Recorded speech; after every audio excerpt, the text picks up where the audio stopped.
اگر آپ بار بار نماز بھول جائیں تو کیا کریں؟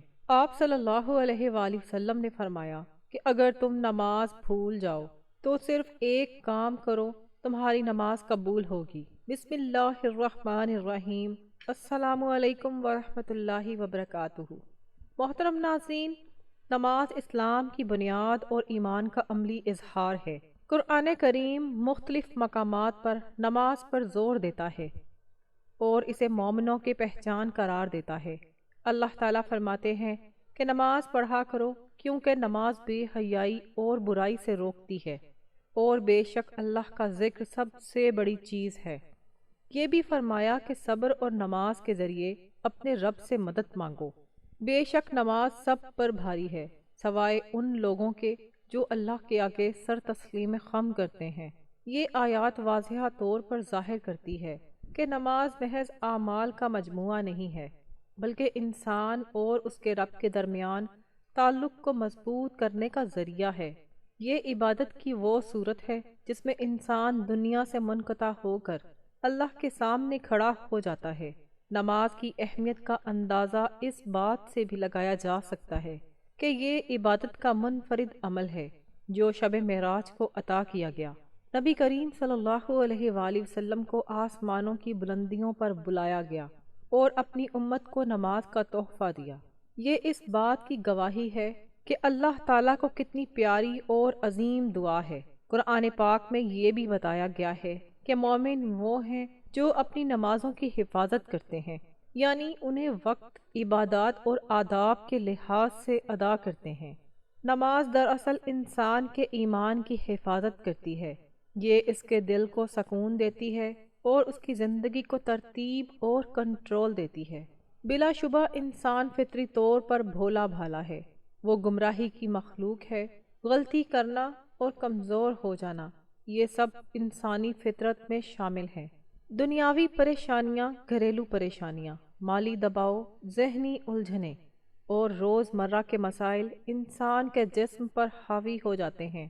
جب انسان ان سب چیزوں میں گھرا ہوتا ہے اور نماز کے لیے کھڑا ہوتا ہے تو وہ اکثر اپنی توجہ کھو بیٹھتا ہے۔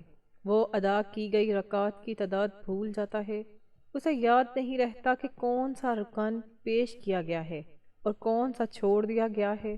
ایسے حالات میں بہت سے لوگ پریشان ہو جاتے ہیں اور سوچتے ہیں کہ شاید اس کی نماز قبول نہ ہو، شاید اس نے کوئی گناہ کیا ہے۔ قرآن میں اللہ تعالیٰ انسان کی کمزوریوں کو جانتے ہوئے اسے آسانیاں عطا کرتا ہے۔ فرماتے ہیں کہ اللہ تعالیٰ کسی جان کو اس کی طاقت سے زیادہ تکلیف نہیں دیتا۔ اسی طرح اسلام میں عبادات کے اندر بھی آسانی فراہم کی گئی ہے۔ بھول جانا، غلطی کرنا یا نماز میں کوئی چیز چھوٹ جانا ایسی چیز نہیں ہے جو انسان کو مایوسی کا باعث بنے، بلکہ اللہ اور اس کے رسول صلی اللہ علیہ وآلہ وسلم نے اس کے نتائج کو بیان کیا ہے۔ قرآن میں اللہ تعالیٰ فرماتا ہے کہ اے ایمان والو، نماز قائم کرو اور رکوع کرنے والوں کے ساتھ رکوع کرو۔ اس حکم میں نماز کی سختی اور جماعت کے ساتھ ادا کرنے کا طریقہ دونوں شامل ہیں۔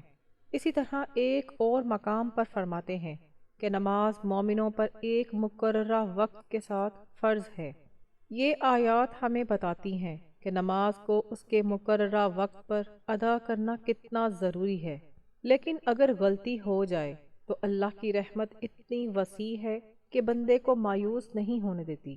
حدیث مبارکہ نماز کی فضیلت اور اس کے احکام کو بڑی وضاحت کے ساتھ بیان کرتی ہے۔ رسول اللہ صلی اللہ علیہ وآلہ وسلم نے فرمایا کہ بندے اور کافر میں فرق نماز ہے۔ ایک اور حدیث میں فرمایا کہ قیامت کے دن سب سے پہلا سوال نماز کے بارے میں ہوگا، اور اگر نماز صحیح ہوگی تو دوسرے اعمال بھی درست ہوں گے۔ یہ احادیث نماز کی اہمیت کو واضح کرتی ہیں۔ البتہ رسول اللہ صلی اللہ علیہ وآلہ وسلم نے لوگوں کی کمزوریوں کو بھی مد نظر رکھا اور جہاں سختی تھی وہاں آسانی فراہم کی۔ نبی کریم صلی اللہ علیہ وآلہ وسلم کی مبارک زندگی ہمیں درس دیتی ہے کہ آپ نے دین کو کبھی بوجھ نہیں بنایا۔ اگر کسی صحابی سے نماز میں غلطی ہو جاتی تو وہ ناراض نہیں ہوتے تھے، اس کے بجائے وہ محبت اور حکمت کے ساتھ ان کی اصلاح کرتے تھے۔ حدیث میں آتا ہے کہ خود رسول اللہ صلی اللہ علیہ وآلہ وسلم بھی بعض اوقات نماز میں غمگین ہو جاتے تھے، یعنی وہ کچھ بھول گئے۔ نماز سے فراغت کے بعد صحابہ کرام سے دریافت کیا اور پھر سجدہ سہو ادا کیا۔ اس عمل کے ذریعے امت کو یہ سکھایا گیا کہ نماز میں غلطی ہو جائے تو اس کا حل ہے، اس لیے اگر کوئی نماز بھول جائے تو گھبرانا نہیں چاہیے، بلکہ سنت کے مطابق اس کی تصحیح کرنی چاہیے۔ آپ صلی اللہ علیہ وآلہ وسلم نے فرمایا کہ تم میں سے کوئی نماز پڑھنا بھول جائے تو بیٹھ کر 2 سجدے کرے، یہ سجدے شیطان کو مشتعل کرنے کا ذریعہ ہے۔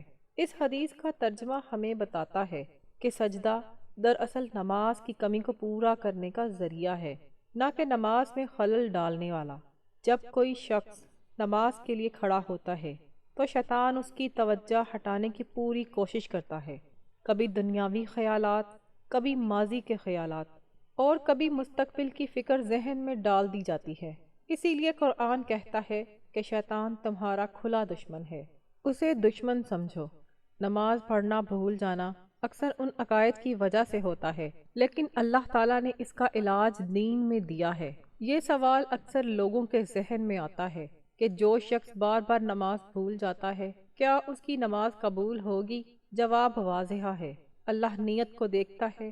اگر کوئی شخص سچی نیت کے ساتھ نماز پڑھ رہا ہے اور کوشش کر رہا ہے تو اسے اپنی توجہ برقرار رکھنی چاہیے۔ البتہ اگر وہ انسانی کمزوری کی وجہ سے بھول جائے تو اللہ تعالیٰ اس کی نماز رد نہیں کرتا، بلکہ نبی کریم صلی اللہ علیہ وآلہ وسلم کی تعلیمات کے مطابق اگر سجدہ سہو آخر میں ادا کیا جائے تو نماز مکمل اور درست ہو جاتی ہے۔ سجدہ سہو کا تصور ہمیں سکھاتا ہے کہ دین میں آسانی ہے۔ یہ اس بات کی علامت ہے کہ اللہ تعالیٰ اپنے بندوں سے کامل فرشتہ صفت سلوک کی ضرورت نہیں رکھتا۔ اگر بندہ اللہ کے سامنے عاجزی کے ساتھ کھڑا ہوتا ہے، اپنی غلطی کا اعتراف کرتا ہے اور سنت کے مطابق اس کی اصلاح کرتا ہے تو اللہ خوش ہوتا ہے۔ اب یہ جاننا بھی ضروری ہے کہ سجدہ سہو کیا ہے اور اس کا صحیح طریقہ کیا ہے۔ سجدہ سہو دراصل 2 سجدے ہیں جو نماز کے دوران ہونے والی غلطیوں کی اصلاح کے لیے کیے جاتے ہیں۔ اگر نماز کا کوئی فرض ساقط ہو جائے یا اس میں شک ہو کہ کتنی رکعتیں پڑھی ہیں، اور اگر زیادہ یقین ہو تو نماز کے آخر میں سجدہ سہو ادا کیا جاتا ہے۔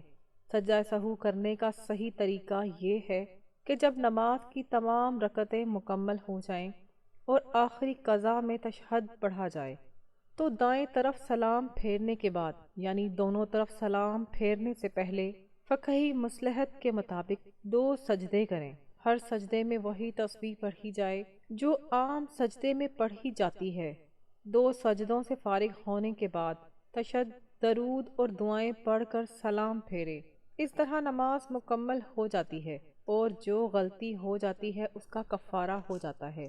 رسول اللہ صلی اللہ علیہ وآلہ وسلم نے سجدہ کرنے کا عملی مظاہرہ کیا تاکہ امت کو کوئی شک نہ ہو۔ ان کی زندگی کا ہر پہلو ہمارے لیے رہنما ہے۔ نماز بھولنے کے بارے میں ان کی سنت یہ پیغام دیتی ہے کہ اللہ کی رحمت وسیع اور دین آسان ہے۔ بالآخر یہ سمجھنا بہت ضروری ہے کہ نماز میں تاخیر کرنا یا مایوسی پیدا کرنا شیطان کا ارادہ ہے۔ اگر کوئی غلطی ہو جائے تو فوراً سنت کے مطابق درست کریں، اللہ سے معافی مانگیں اور مستقبل میں اپنی توجہ بڑھانے کی کوشش کریں۔ نماز میں خشوع پیدا کرنے کے لیے آہستہ آہستہ نماز ادا کرنا، معنی پر توجہ دینا اور یہ سمجھنا کہ ہم اللہ کے سامنے کھڑے ہیں، یہ بہت مددگار ثابت ہوتا ہے۔ محترم ناظرین، یہ بات پوری توجہ اور سمجھ بوجھ کے ساتھ بتانا ضروری ہے کہ مسلمان اور کافر میں فرق صرف نماز ہے۔ یہ بیان حدیث نبوی پر مبنی ہے، تاہم اس کے معنی کو سمجھنا بہت ضروری ہے۔ آپ صلی اللہ علیہ وآلہ وسلم نے فرمایا کہ آدمی اور کافر میں فرق نماز ہے۔ ایک اور حدیث میں فرمایا کہ ہم میں اور ان کافروں میں فرق صرف نماز کا ہے، جس نے نماز ترک کی اس نے کفر کیا۔ ان احادیث سے معلوم ہوتا ہے کہ نماز اسلام کی سب سے نمایاں نشانی ہے۔ نماز وہ عبادت ہے جو عملاً مسلمانوں کو کافروں سے ممتاز کرتی ہے۔ اسی لیے رسول اللہ صلی اللہ علیہ وآلہ وسلم نے نماز کو ایمان اور کفر کی حد قرار دیا۔ اس کا مطلب یہ نہیں ہے کہ صرف نماز ہی دوسرے عقائد کو غیر ضروری بنا دیتی ہے، بلکہ حقیقت یہ ہے کہ نماز ایمان کا اظہار ہے۔ جو بھی اللہ کی وحدانیت پر صدق دل سے ایمان رکھتا ہے اور رسول اللہ صلی اللہ علیہ وآلہ وسلم کو آخری نبی مانتا ہے، وہ لازماً نماز کی طرف رجوع کرے گا، کیونکہ نماز اللہ کے سامنے سر تسلیم خم کرنے کا اعلان ہے۔ نماز چھوڑنا کوئی معمولی گناہ نہیں ہے، حتیٰ کہ صحابہ کرام رضی اللہ تعالیٰ عنہ کی نظر میں نماز چھوڑنا انتہائی خطرناک عمل سمجھا جاتا تھا۔ بہت سے صحابہ کی نظر میں جان بوجھ کر نماز چھوڑنے کو کفر کا باعث سمجھا جاتا تھا، کیونکہ جو شخص نماز چھوڑتا ہے وہ در حقیقت اللہ کے حکم کا انکار کرتا ہے۔ قرآن میں اللہ تعالیٰ فرماتا ہے کہ اگر وہ توبہ کریں، نماز پڑھیں اور زکوٰۃ دیں تو وہ تمہارے دینی بھائی ہیں۔ اس آیت میں نماز کو بھائی چارے کی شرط قرار دیا گیا ہے، کیونکہ یہ ایک وقف عبادت ہے جو ایک شخص کو دن بھر بار بار اللہ کی یاد دلاتی ہے۔ اللہ کے سامنے جھکنے کا یہ نظام کافر کی زندگی میں غائب ہے، جبکہ ایک مسلمان دن میں 5 بار اعلان کرتا ہے کہ اللہ اس کا رب ہے، وہی ہے جس کی میں عبادت کرتا ہوں اور اس سے مدد مانگتا ہوں۔ اب یہ سمجھنا بھی ضروری ہے کہ اسلام ہمیں کسی فرد پر اتنی جلدی کفر کا فتویٰ لگانے کی اجازت نہیں دیتا۔ نماز چھوڑنا کبیرہ گناہ اور انتہائی خطرناک عمل ہے، البتہ انسان کے بارے میں حتمی فیصلہ اللہ کے علم میں ہوتا ہے۔ ہمارا فرض ہے کہ ہم اپنی نمازوں کی حفاظت کریں اور نرمی اور حکمت کے ساتھ دوسروں کو بھی ان کی طرف دعوت دیں۔ سچی بات یہ ہے کہ مسلمان اور کافر میں عقیدے کا فرق ایمان ہے، اور عمل کے لحاظ سے یہ فرق نماز میں سب سے زیادہ واضح ہے۔ اس لیے رسول اللہ صلی اللہ علیہ وآلہ وسلم نے نماز کو مسلمان اور کافر میں فرق قرار دیا۔ محترم ناظرین، اللہ ہمیں نماز قائم کرنے، اس کی قدر پہچاننے اور اس پر ثابت قدم رہنے کی توفیق عطا فرمائے، آمین۔ محترم ناظرین، اب یاد رکھیں کہ اگر نماز میں غلطیاں بار بار ہوتی ہیں تو اس کا حل رسول اللہ صلی اللہ علیہ وآلہ وسلم نے بتا دیا ہے، اور وہ حل یہ ہے کہ نماز سے فارغ ہو کر آخر میں ایک بار سجدہ کیا جائے۔ یہ واحد عمل ہے جس کے ذریعے دعا قبول ہوتی ہے۔ ہم آپ کو یہ بتانا بھی ضروری سمجھتے ہیں کہ پوری نماز کے دوران چاہے آپ کتنی ہی بار بھول جائیں یا غلطی کر بیٹھیں، اگر آپ پوری نماز کے بعد آخری رکعت میں صرف ایک بار سجدہ سہو ادا کریں تو آپ کی تمام خطائیں معاف ہو جائیں گی۔ ہر غلطی پر ہر رکعت میں سجدہ سہو کرنا ضروری نہیں ہے۔ ہم اپنے آپ سے وعدہ کرتے ہیں کہ جب بھی ہم نماز ادا کریں گے، ہم اپنی توجہ نماز پر مرکوز رکھیں گے۔ اس کا بہترین حل نماز کا ترجمہ یاد کرنا ہے۔ آپ جس ملک میں بھی رہتے ہو، جو بھی زبان استعمال کرتے ہو، اس زبان میں نماز کا ترجمہ یاد کر لیں۔ جب آپ نماز پڑھیں گے تو آپ عربی میں دعا کریں گے، لیکن جب آپ عربی کے ساتھ ترجمہ ذہن میں لائیں گے تو آپ کا ذہن کبھی نہیں بھٹکے گا اور آپ کی توجہ نماز پر مرکوز رہے گی، اور آپ کی نماز بہت اچھی ہوگی انشاءاللہ۔ میں اللہ تعالیٰ سے دعا کرتی ہوں کہ وہ ہمیں نماز کی قدر کرنے، اسے خوشی اور مسرت کے ساتھ ادا کرنے اور کمزوریوں کے باوجود اس عبادت پر قائم رہنے کی توفیق عطا فرمائے، آمین یا رب العالمین۔ محترم ناظرین، اگر آپ کو میری یہ ویڈیو پسند آئی ہے جو کہ معلوماتی اور ایمان افروز ہے، تو میں آپ سے درخواست کرتی ہوں کہ اسے لائک کریں اور اس نیک عمل کو صدقہ سمجھ کر اپنے دوستوں اور پیاروں کے ساتھ شیئر کریں۔ آپ صلی اللہ علیہ وآلہ وسلم نے فرمایا کہ جو شخص دوسروں کو نیکی کی دعوت دیتا ہے، اسے اس کے کرنے والے کے برابر ثواب ملتا ہے۔ یہ ممکن ہے کہ آپ کی شیئر کی گئی ویڈیو کسی کا دل بدل سکتی ہے، کسی کو روشن کر سکتی ہے یا کسی کی زندگی میں روشنی ڈال سکتی ہے۔ اس کا اجر ہمیشہ آپ کے اعمال میں جمع ہوتا رہے گا۔ یاد رکھیں، خوشخبری پھیلانا بذات خود ایک نیکی ہے، اور جو لوگ خیر کے چراغ جلاتے ہیں وہ کبھی اندھیرے میں نہیں رہتے۔ لہٰذا ناظرین، براہ کرم میری ویڈیو کو پسند کرنا نہ بھولیں۔ اور اگر آپ میرے چینل پر پہلی بار آ رہے ہیں تو براہ کرم چینل کو سبسکرائب کریں تاکہ ایمان اور معلومات سے متعلق آنے والی ویڈیوز سب سے پہلے آپ تک پہنچیں۔